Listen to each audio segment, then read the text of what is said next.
श्री गणेशाय नमः। गणाधीश जो ईश सर्वा गुणांचा,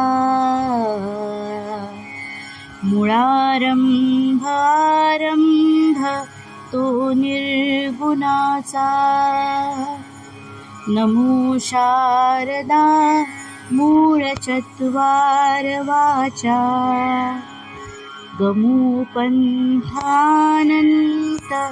या राघवाचा।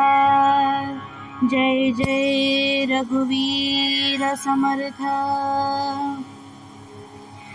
समर्थ सुरुवात करतात ती मंगलाचरणाने।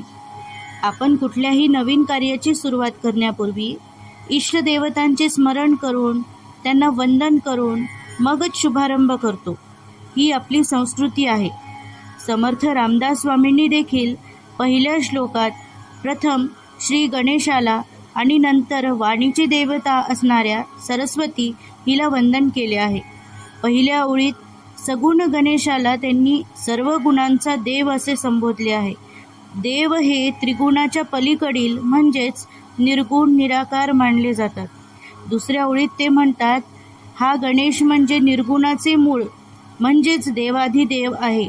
तेव्हा जो हा गणेश सर्व गुणांचा आणि निर्गुणांचा मूळ आहे त्याला आणि चारही वाचांची जननी असलेल्या सरस्वती देवीला वंदन करूया आणि मग प्रभू रामचंद्राच्या अनंतकाल अबाधित राहणाऱ्या मार्गाने पुढे वाटचाल करूया। जय जय रघुवीर समर्थ।